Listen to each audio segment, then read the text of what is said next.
Hello, I am Deb Coviello, the Drop-In CEO. And as always, I'm thrilled you've joined us for another episode of the podcast where week after week I am introduced to the most amazing people who share their backstory, their insights with you, and hopefully inspire you. And just know I show up and do this work because I sincerely care about C-suite leaders of today, tomorrow, who are coming through their career, and I want to help you navigate your challenges with confidence through these conversations and sharing the insights of others.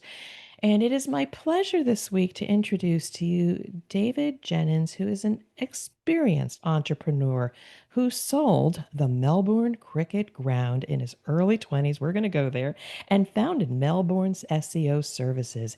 He systematized himself out of that business in 2016 and founded Systemology to help business owners implement systems to scale their business. And today he supports a growing community of certified systemologists, delivers workshops, keynote addresses, hosts a podcast, and is an author. And we're going to talk more about that. And is on a mission, he sings to my heart, to free business owners worldwide from daily operations. David, thank you so much for dropping in.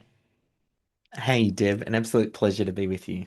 And Mai as well. And just a shout out to Mitko Ivanov. He has an eye for bringing the most amazing people to me to have on the podcast. And by the way, again, I'm a little bit of a systems geek with my background in manufacturing, lean, etc. I just want stability. I want people to be able to spend more time doing the things they love to do versus being tied to their desk, their computer, etc. And David's work sings to my heart. So I'm going to pass the mic back over to him Mm. to share a bit about himself personally and the work that he's doing.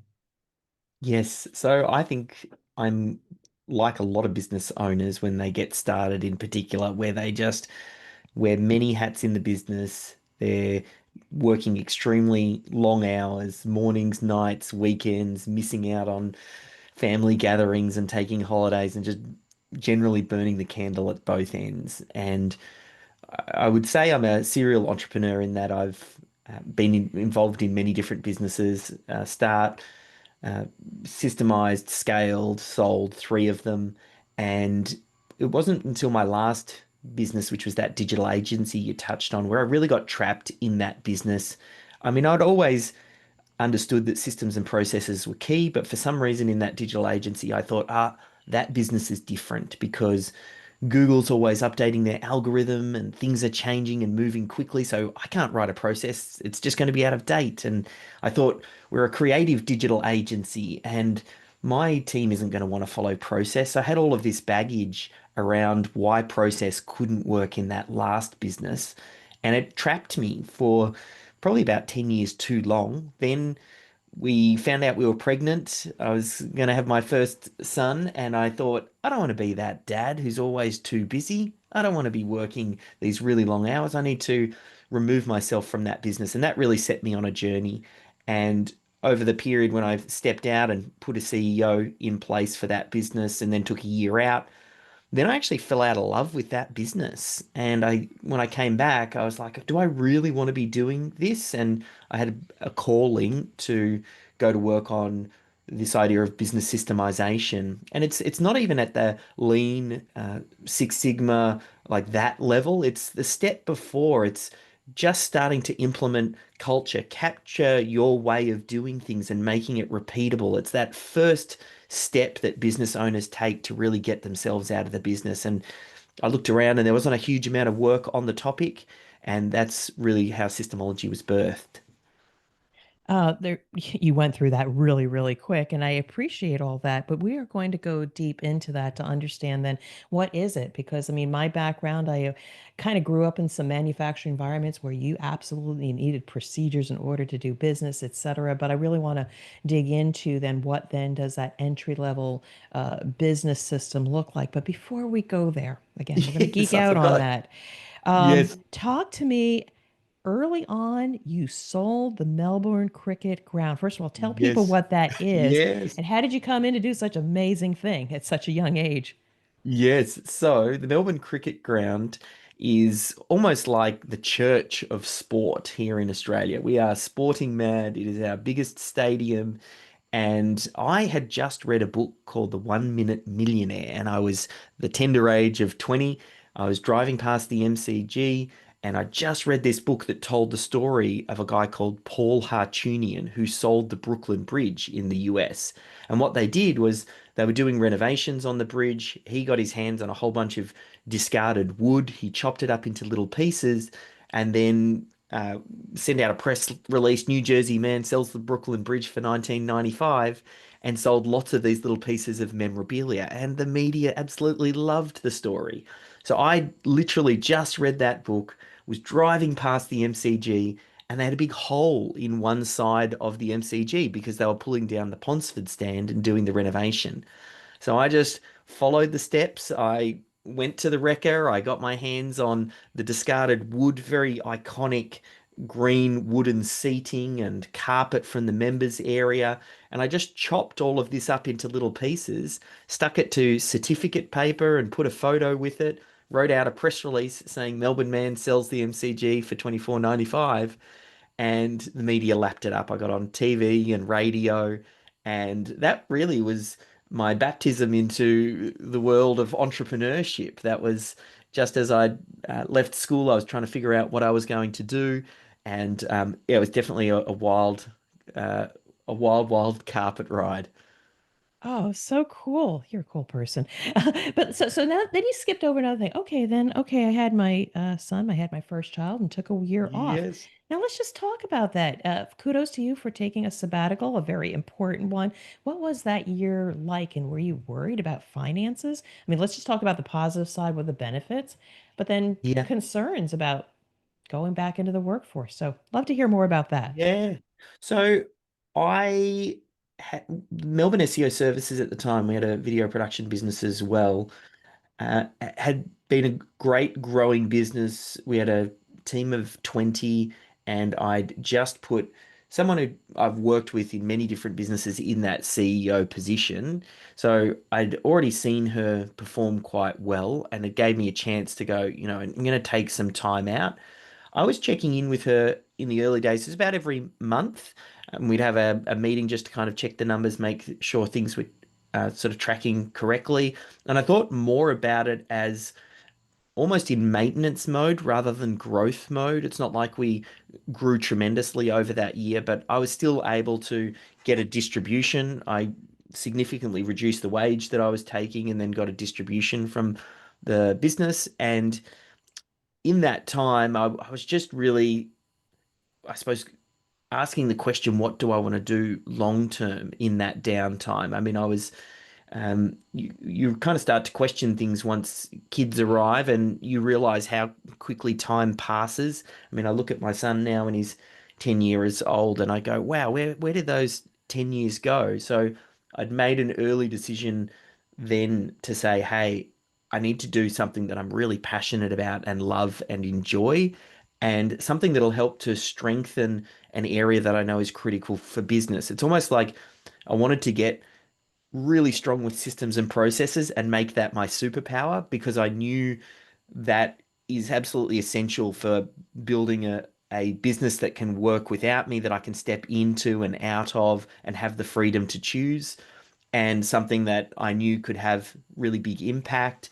So that's where I was kind of like, well, if I make it my business, then I'm going to have to get better at it because I'll be thinking about it and talking about it and doing a lot about it. So that was, yeah, a decision I was really happy to make, the better part of 10 years ago now.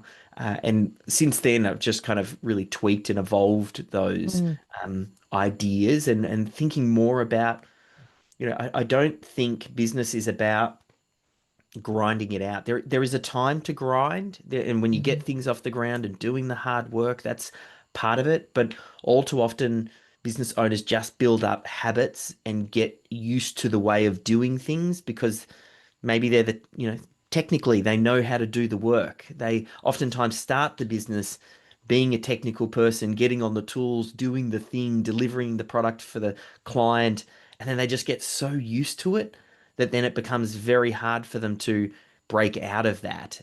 And there's a difference between having a job at a business you own and actually being a business owner where you run and manage the business. It's a very different set of skills, and it's that bridge that I thought, you know Mhm. what, I'm going to really focus on helping people cross that bridge. And I love what you do because again, this is why we were connected is it's I think you fill the gap that maybe I don't necessarily address or I come in like a step later. So I work with a lot of small and medium-sized companies that actually one is 23 people, but often 25 to about 50 people. And they're starting to get their more sophisticated computer systems in place and they have some processes. I've worked with people to actually systematize everything to get a certification. But that can sometimes be heavy in terms of procedure and process. They have to develop new things. But you come in at a critical point, again, trying to get the business owner out of the business and be a business owner.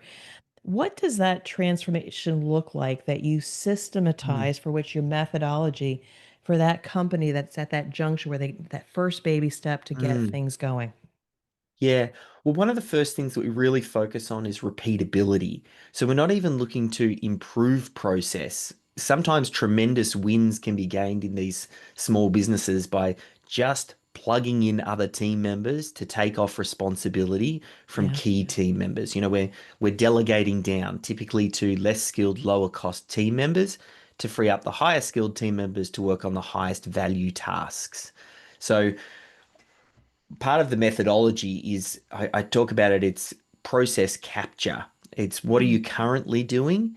And let's just make that the new baseline. We can get to optimization and re-engineering a little bit later, but let's just figure out whom on your team already does these particular tasks to a good enough or a great standard, and let's capture that, and then that becomes the new baseline that we bring everybody up to. And where I start, oftentimes it's around the delivery of the core product or service.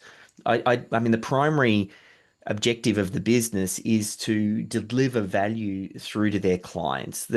Sales and marketing will make promises to Mhm. their clients around what they're going to do, and then operations or client fulfillment will need to deliver upon that. So if we understand that's really where we get rewarded, we're paid for that value we're bringing to that client, that becomes a great place to start. We say, well, who is our primary client? What is the primary product or service that we sell to them? And let's just capture that first product that we deliver for that first client. And sometimes we even go a step further and we say, within that journey to deliver value, where is the biggest pain point or the bottleneck? Maybe sometimes the business owner is getting sucked into sales or delivery. We try and identify where their time is going, and then we go, okay, well, let's try and create systems all around that to try and open up that bottleneck, and then we can move on to whatever the next biggest bottleneck is. So the systemology process uh, has a lot to do with it's a seven-stage process, but we first identify what are the 10 to 15 systems we're going to start with. We then figure out who knows how to do those tasks, Mhm. so that we can try and where we can get the business owner out of the way. I mean, they don't even need to be Yeah. involved in the creation process all the time. Then we extract it. So what's the process of then getting it out of the team member's head, recording them doing the task. And Mhm. that actually got a lot easier with a lot of new AI tools. And then we organize that information. It's like have a central location where it's all stored. Yeah. And then we need to integrate, which is to get the team on board. Now, this kind of speaks to what you were saying. A lot of people, if they get to process a little bit later down the line, and I mean, the bigger you get, the harder it is to change culture. And really, what I'm talking about here is having a culture that's process driven. Some people, when they start systemization, when they're in a larger company, they're just doing it to tick a box. They're doing it to do Yes. ISO certification or some sort of accreditation that's required I know. in their industry. And it's not about building useful systems that the team uses and this becomes the way that we do things. So I try and we build up habits and helping team members to know that the only reason we put a system or a process in place is to make your job easier Mm. and to reduce errors and to make things flow more smoothly. So that's that step. Then the last two steps, one is we call it scale, which is then we start to look at beyond those first 10 to 15 systems we identified, what are the other systems that you'll need to scale? So it'll be things like recruitment and onboarding and finance Yeah. systems and management systems. And then lastly, and a little bit counterintuitively, we focus on the optimization. Once we get, we first capture what you're doing and then we go back and then we go, where are some low-hanging fruit where, hey, we can re-engineer this, introduce AI, eliminate these couple of steps, and we might be able to become significantly more efficient. So, bravo. I mean, I agree with that so much. Again, deal with the pain points, then move into areas where you free up more capacity, and then see where you can optimize. Because if you optimize a bad process, you might not get exactly Yes. what you want. Now, you talked about AI a little bit, and I just want to make sure I shine a light on that. Sometimes people think automation, AI, or cool tools or systems are the first things we need to do. First, we know we need to see how what we're doing, even if it's in paper format, does it work? And how can we capture it such that we can free up the business owner? But at what point do you bring like AI into the process? Because people like to throw around the buzzword, but it's not the solution to world Yeah. hunger and peace. So when you Yeah. got to caution people, but like when is the right time to bring that into systemology? Yeah. So a lot of people, they will chase the shiny objects with AI and they go, oh, wow, look, ChatGPT can make a photo of a cat on the moon holding my logo. Let's do that because it can. And it's a case of just because it can doesn't mean you should. The real key to making AI work is understanding what you're already doing and then ask the question, how does AI help you do it faster, cheaper, and better? And that's the correct way, which really means you need to be processed first. You Yeah. need to be AI driven, but you must be processed first because the AI still needs to be told what to be done. An SOP is just an instruction. It's a recipe. It's do this, do that, do this. And by getting very clear on those SOPs, it makes it much easier to then feed it into AI and then say, oh, steps 2 and 3, let's change that now. Let's now go over to ChatGPT and ask it to draft the email. But it's very relevant to the process and that step with the right context. So, yeah, I think that's why I always come back to process first. And I had a big moment where I had to, really question a lot of the work that I was doing when ChatGPT came out. Like, um, we our big moment was I saw ChatGPT and tried it, and I took a transcript and I fed it into ChatGPT and I said, "Can you draft a process for me?" And it came out with a fantastic version one.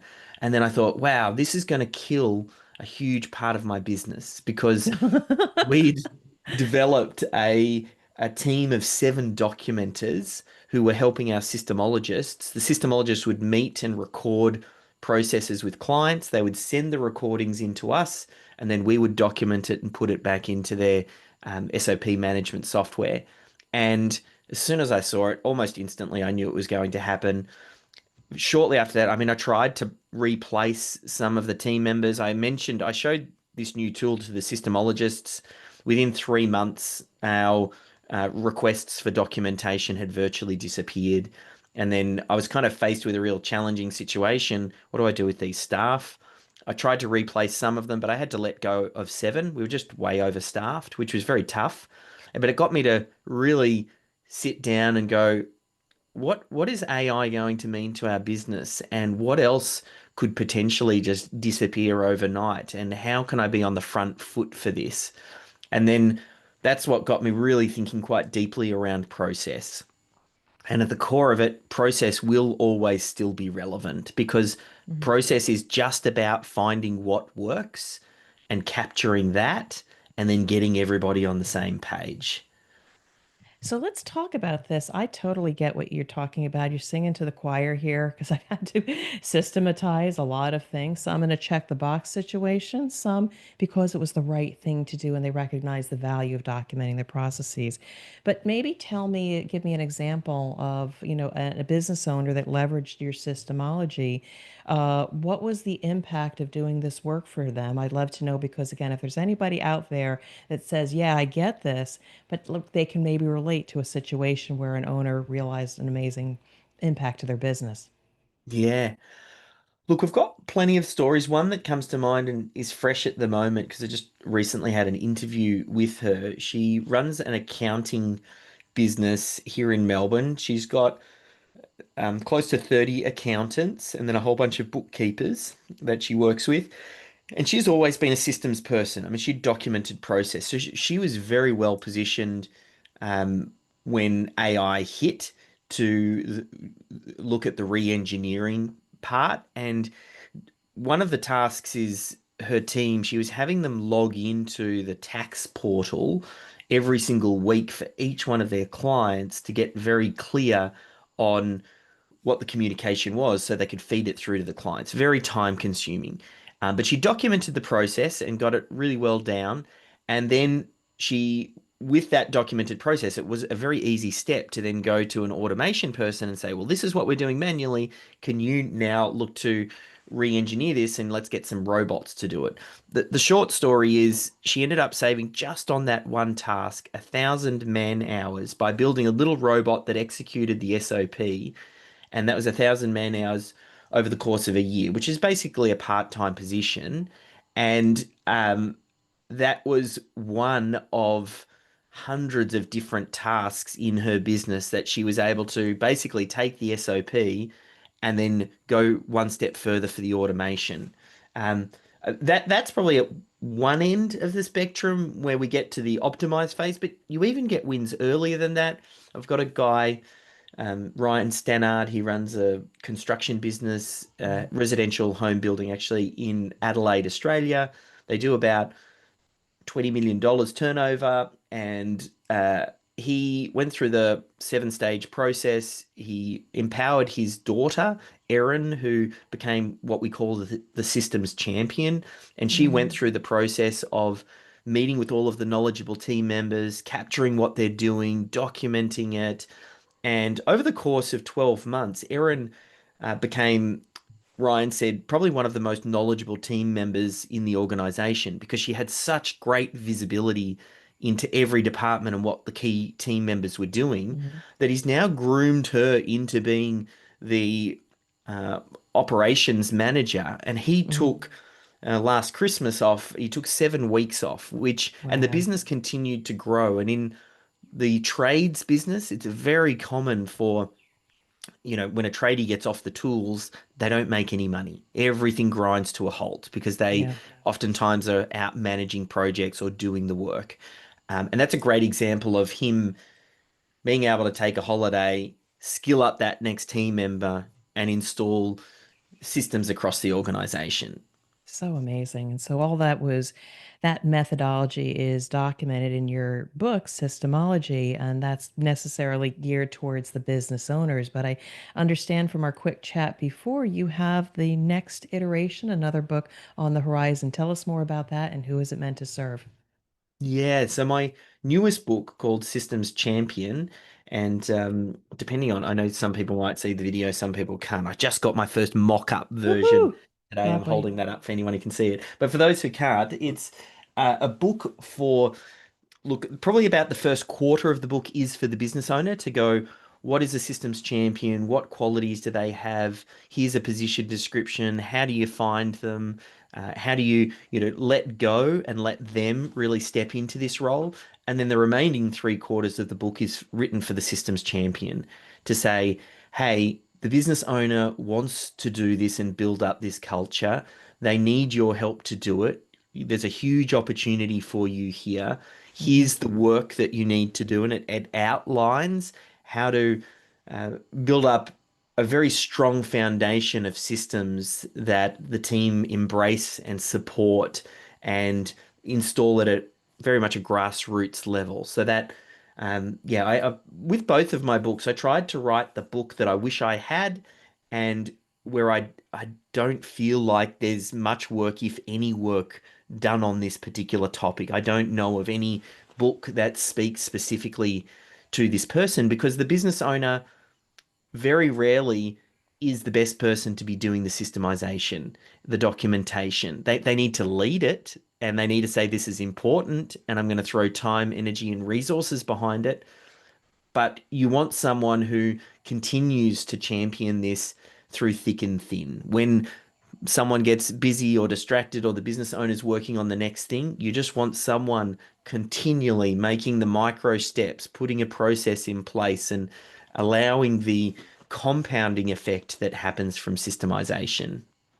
So the interesting thing about what you say is I, through most of my career, ever since the first, I think, job out of college after I went through a management development program was basically being the quality systems person. And I knew that it was a requirement and putting procedures in place. And, if you have examples or copy paste or just modify this thing and you'll be able to pass an audit, that's one thing. But one thing I learned through Hard Knocks was, well, sometimes it's not about just systematizing and writing the procedure. Sometimes maybe you need to make changes or get everybody to do it the same way if there's multiple people. And then there's an element of influence, getting people on board, working with Yep. stakeholders, removing barriers. And oh my, they don't teach that in any book. They say, here, get the Yes. procedures, make the audit for compliance. And if they don't, write them up until you get your certification. And that is painful. So I'm so Yes. grateful that you have a book that more is a how-to guide, not only to write the procedure, capture the intellectual property, but just methodically how to go about doing it. So Yeah. necessary. A big part of what I'm trying to do is the systems champion is looking to remove excuses. They're not even necessarily Mm, an enforcer. I mean, it's the job of the supervisor or the manager to enforce these things. But if they can put the right processes in place so that someone can't say, oh, but I didn't know how. Like, I want to remove that excuse.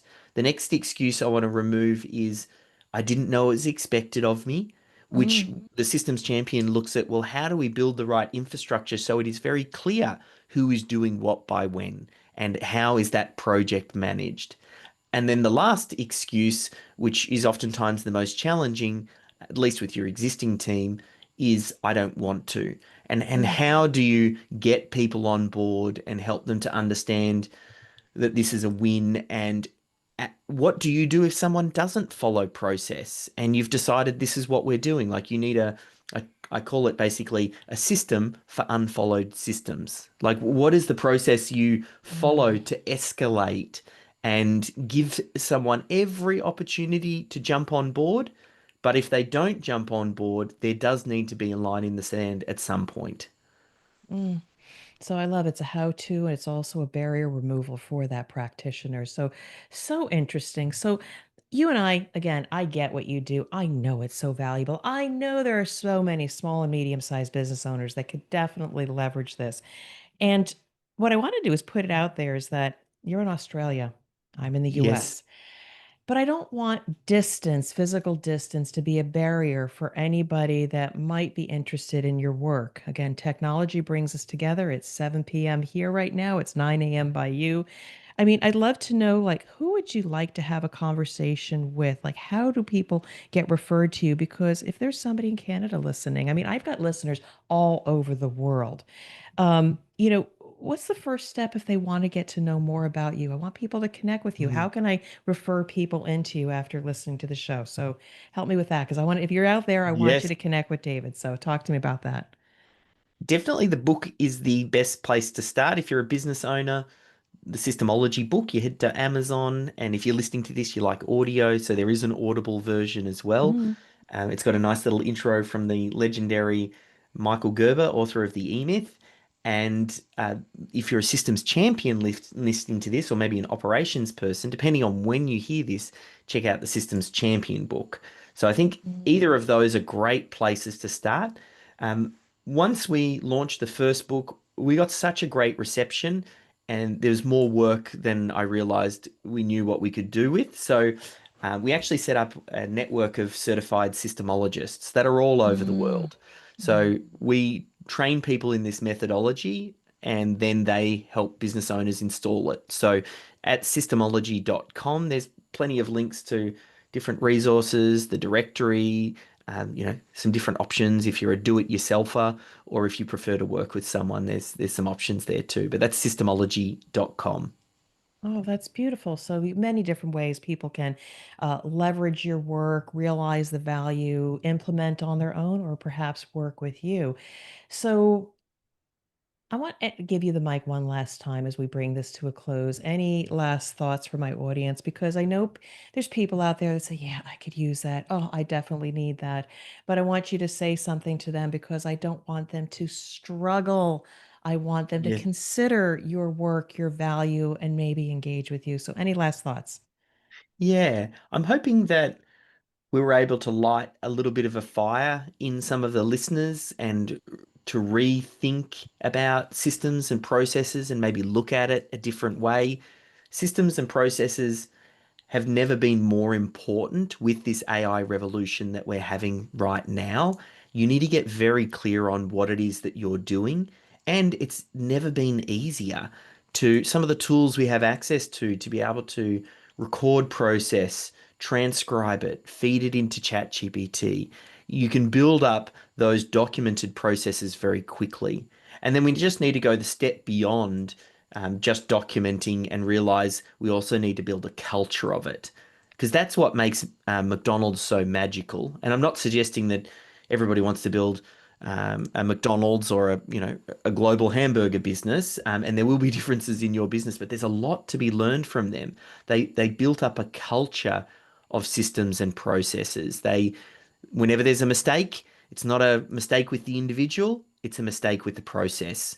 It's the recruitment Mm. process, it's the onboarding process, it's the process that explains how things are done. Maybe it wasn't clear, and it puts you in a much stronger position and makes business much more winnable because you can always go to work on that process and develop your most important asset, which are the systems.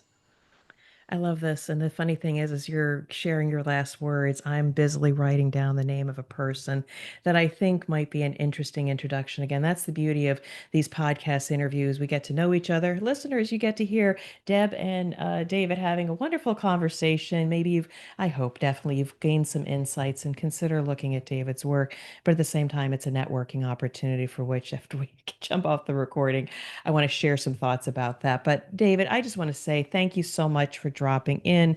Grateful for you being a fantastic guest on the show. And I just want to wish you well and continue success helping those business owners stop working in their business and working to serve customers. So thank you so much for being a great guest. Thank you for having me, Dave. It's a pleasure. Okay.